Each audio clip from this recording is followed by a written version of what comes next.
I want you to meet two versions of the same person. Same job, same city, same paycheck. One version, Maya, feels like she's doing okay. She owns a car, she rents an apartment, she has a little bit saved. The other version, Jordan, is quietly building something. Not because he earns more, not because he got lucky, but because Jordan knows one number that Maya has never looked up. That number is net worth. And once you understand it, really understand it, you'll never see your finances the same way again. Stay with me. So what is net worth?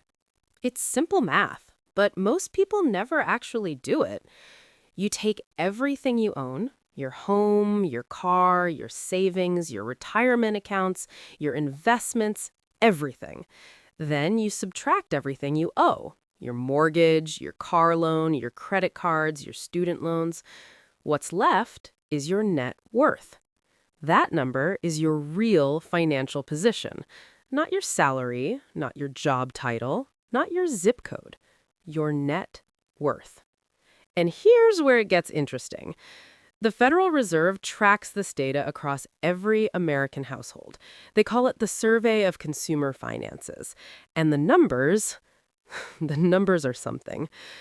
Let's start at the bottom. The bottom 25% of American households, lower class, have a net worth of less than $23,000. Less than $23,000. In many cases, net worth is close to zero or even negative. At this level, people often have a small savings account, maybe an older vehicle, maybe some debt offsetting most of it. This is living paycheck to paycheck. One unexpected expense, a car repair, a medical bill, and the whole thing starts to crack. This doesn't necessarily mean low income, though. Sometimes this is someone fresh out of school, drowning in student loans, just starting out. But from a wealth standpoint, this is the starting line. The lower middle class, households between the 25th and 50th percentile, have a net worth somewhere between $23,000 and $179,000. At this stage, people have usually started building real assets. But here's the thing. Most of that wealth, it's in the house. Not in investments, not in retirement accounts, the house. And home equity is great, but it's not liquid. You can't pay an emergency with home equity. You can't retire early on home equity alone. From here, households usually head in one of two directions. Many will stay in the lower middle class, making slow progress over time. A fraction who begins saving, investing, or increasing income strategically can accelerate upward and eventually reach higher wealth brackets. The key is that where you start isn't permanent. Intentional steps can shift your trajectory over the years. Now we reach the median, the 50th percentile, the exact middle of America. Half of all households have more than this, half have less. That number is $179,000. $179,000. That is the financial midpoint of the wealthiest country in the world. And what does $179,000 actually look like in real life? Mostly home equity. Maybe a 401k that's growing, but slowly, a little cash savings, some manageable debt. The middle is doing all right, but they're not really thriving. They have steady income and access to credit, but they're mostly just treading water. However, households that prioritize investing, reducing debt, or increasing income can completely change their trajectory over time. Small but consistent actions here can compound into substantial wealth growth. This is what we call the upper middle class. Net worth roughly $179,000 to $610,000. Most households own homes with significant equity, but retirement accounts are often well established. But the other half is starting to look different. things begin gradually shifting towards assets that can grow, rather than just relying on a home as their largest source of wealth. Debt is still present, mortgages, car loans, or other obligations, but it's manageable relative to income and often more intentional. They prioritize investment growth over home equity and often have multiple streams of income. This is a major transition phase, and households that build steady, diversified growth here often move into the top 25%. Now, we enter the upper class, the 75th to 90th percentile, net worth between $610,000 and $1.72 million. At this level, the financial picture really begins to change.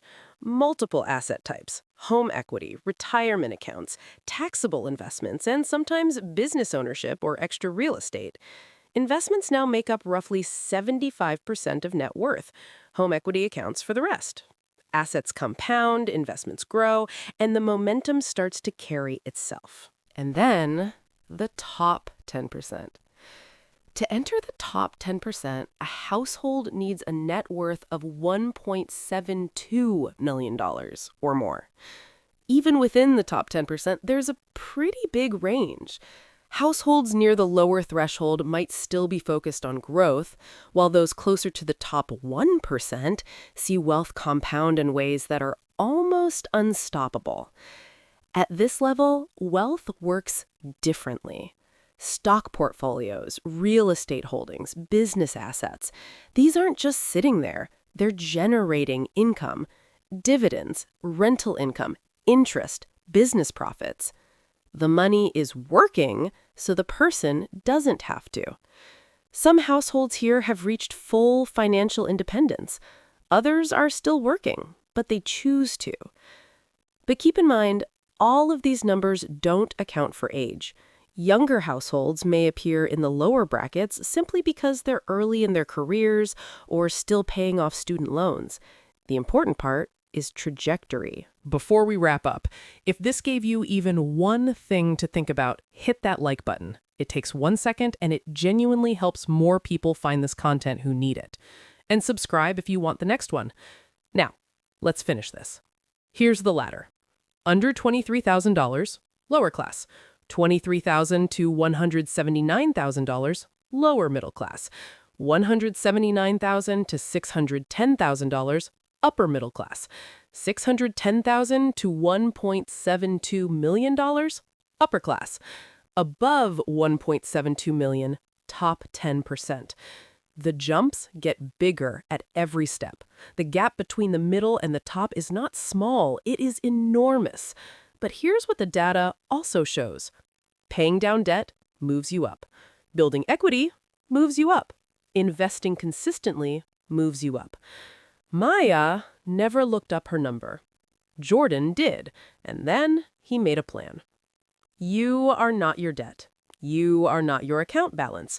You are not the decisions that got you here. Where you are today is just your current location, not your destination. You are the person who just spent 12 minutes learning exactly where you stand and what it takes to climb. And that means everything. I'm Naomi, and I'll see you in the next one.